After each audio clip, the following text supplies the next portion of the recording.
ये मिस्र, ये जॉर्डन, ये इसराइल के कितने ही अच्छे सपोर्टर हैं, कितने अच्छे दोस्त हैं, लेकिन 2025 चल रही है ना, 2026, 27, 28 में के करीब इनसे जंग तो बिल्कुल होनी है ही।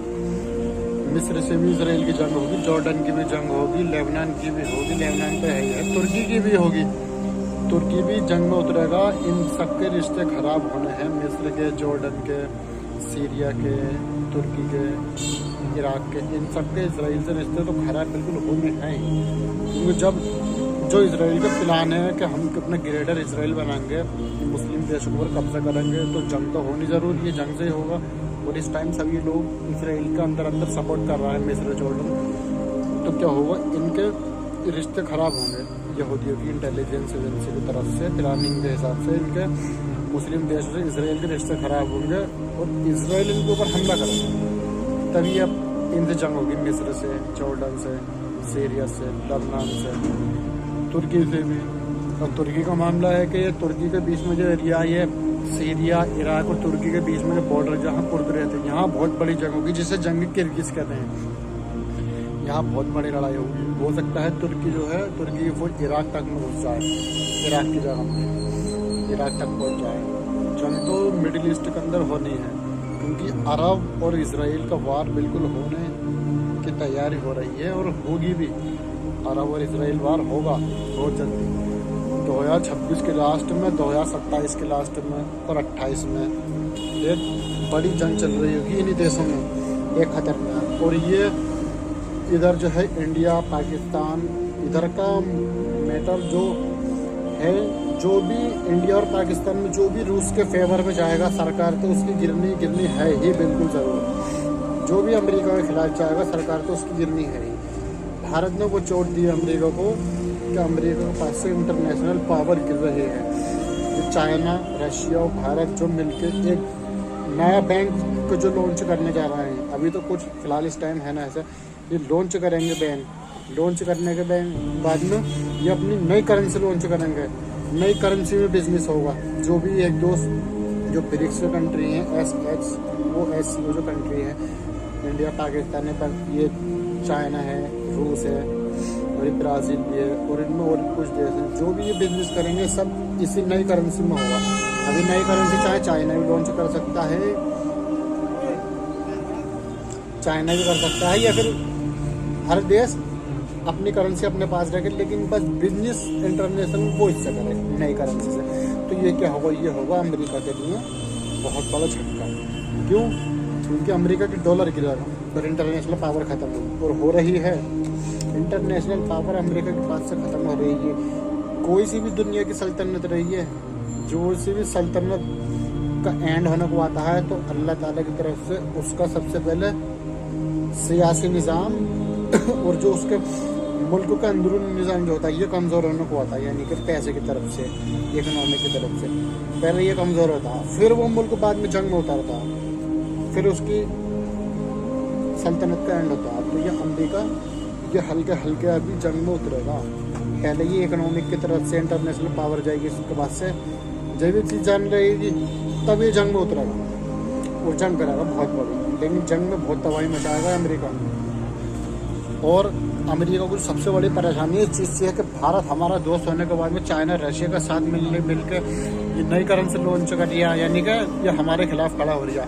और एजेंसीज ये पूरी दुनिया में फैली हुई हैं। तो जहाँ तक मेरा ख्याल है, जैसे इमरान खान का पाकिस्तान में हुआ हुकूमत का तख्ता पलट, ऐसे ही भारत के अंदर भी वोट चोरी का नाम लगाएं, कुछ भी लगाएं, लेकिन भारत के अंदर हुकूमत का तख्ता पलट होगा। हो सकता चाहे लोड घूम के बीजेपी सरकार आ जाए 6-7 महीने में, लेकिन होगा ही है। सरकार के ऊपर तो बात आएगी बिल्कुल। जहाँ तक मेरा ख्याल है कि प्राइम मिनिस्टर चेंज होगा। हाँ, जो भी अमेरिका के खिलाफ जाएगा भारत का, फिलहाल इस टाइम भारत ने कमर तोड़ के रखी है अमेरिका की। इनके साथ रशिया, चाइना के साथ मिलकर अपने ताल्लुकात भी करने शुरू कर दिए। और अभी भारत के लोगों को अमेरिका की तरफ से भड़काया भी जाएगा और पाबंदियाँ लगेंगी तेल पर भी, कि यूरोप से तेल न लोगे, अरब से तेल न लोगे, ईरान से, ये और भी देशों से तेल न लोगे। ये मामला होगा। अभी ये 2027, 28 और 26 के लास्ट में, और हो सकता है 2026 के बीच में भी एक अच्छी खासी जंग वो शुरू हो चुकी होगी और हो भी रही होगी। और ईरान के ऊपर नेटो की, यूरोपीय और इसराइल की फौजें दौड़ रही होंगी और जंग चल रही होगी। इधर भी बहुत खतरनाक, ईरान से भी बहुत खतरनाक जंग होगी, हालात गर्म होंगे। और यूरोप में भी रूस यूक्रेन वाली ये इंग्लैंड फ्रांस जर्मनी इधर जंग इधर जाएगी ही जाएगी बिल्कुल। और क्योंकि इसराइल की यहूदी इंटेलिजेंस एजेंसियाँ हैं, जो यहूदी लीडर है वो सब देख रहे हैं, वो ये इसराइल को लीड जो कर रहे हैं, यानी कि पीछे से जो यहूदी कम्युनिटी है, इल्यूमिनाटीज हैं और भी एजेंसी, ये लोग दुनिया पर नज़र रखे हुए हैं और देख रहे हैं कि इसराइल के पास अच्छा मौका है अरब के ऊपर कब्जा करने का, जैसे गाजा के ऊपर, वेस्ट बैंक के ऊपर, और भी मिस्र का सहरा सीना है, लेबनान का अच्छी जगह है, इराक की भी जगह है, जॉर्डन है। तो ये इनके शहरों पर कब्जा करने के लिए, क्योंकि इसराइल ने 1-2 साल के अंदर 1 लाख से ज़्यादा लोगों को मार दिया, कोई किसी मुस्लिम देश का रिएक्शन नहीं आया था। तो सारी की सारी हुकूमतें, सारा बिजनेस, सारा निज़ाम, सारा पॉलिटिकल सिस्टम, ये सब यहूदियों के मतलब दबाव में ही है। कोई से भी प्राइम मिनिस्टर ले लो, कोई से भी हुकूमत, सब उनके ही दबाव में है। तो ये अब अगला बार जो होगा ये अरब को ऊपर होगा, यानी कि मुसलमानी हुकूमत होगा। इसराइल का अगला बार जो होगा ये कब्जे की तैयारी से, और इसमें अमेरिका भी पूरा साथ देगा इसराइल का। और जिन जिन देशों ने इसराइल का साथ दिया है इन पर पाबंदियाँ लगेंगी, मिस्र पर भी पाबंदियाँ लगेंगी, जॉर्डन के ऊपर भी पाबंदियाँ लगेंगी के सामान पे आने जाने में। और अरब के अंदर जो कंट्रीज हैं कुछ आगे चल के Saudi, Dubai, Qatar, Kuwait, Oman, Bahrain, इनके ऊपर भी पाबंदियाँ लगेंगी। इन तक भी ऐसा टाइम आकर राशन पानी तक पहुंचना बहुत मुश्किल हो जाएगा आगे चल के। इन देशों का यह हाल होगा, ये अरबों का बहुत बुरा हाल हो, क्योंकि जंग जो है गाजा से निकल चुकी है, गाजा ख़त्म हो चुका है। और जिस दुनिया में गाजा ही ना रहे, ऐसी दुनिया का क्या फ़ायदा।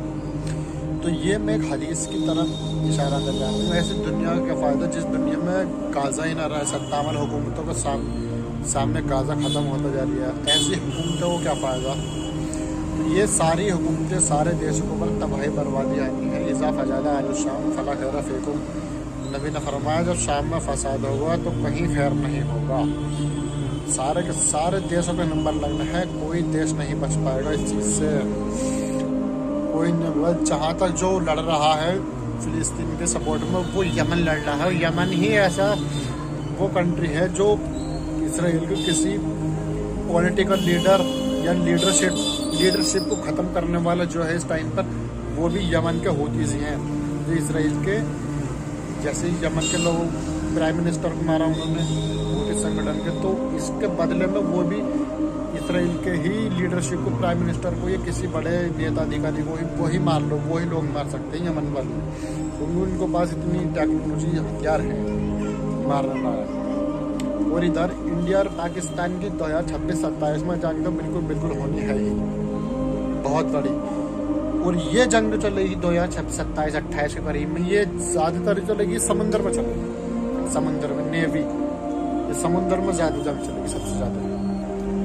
बाकी ये तो सब हमारा घुमाने अंदाज़ा है, ये जानता अल्लाह है कि आगे क्या होगा। ये भी हो सकता है कि ये जंग जो अब से 10 साल बाद हो, 20 साल बाद हो, ये भी हो सकता है 2027-28 में हो जाए, 26-27-28-29 में। अंदाजे हैं वो भी हदीसों की रिवायत के हिसाब से, अपने पास से नहीं, जानता अल्लाह है कि आगे क्या होगा। हदीसों के हिसाब से कि नबी ने जो बताया, हम उस बात पर यकीन है कि ऐसा होगा, ना इससे इधर और न इससे उधर। हो सकता है कि ये वाक़या जो मैंने बताई अभी हो, क्योंकि नबी ने कहा था आखिरी ज़माने जब शुरू होगा, आखिरी ज़माने में वो चीज़ें शुरू देखने को मिलेंगी, इंसान की आंखों में तभी देखने होंगे और कानों में कभी सुना ना होगा, वो चीज़ें नज़र आएंगी लोगों को, ऐसे चीज़ें सामने आएंगी, बहुत बड़े वाक़यात देखने को मिलेंगे अब लोग, बहुत बड़ी चीज़ें। नबी ने फरमाया था वल ज़हूरुल जोर फ़ी कुल्लु बल्दतिन, जुल्म हर शहर में आम हो जाएगा।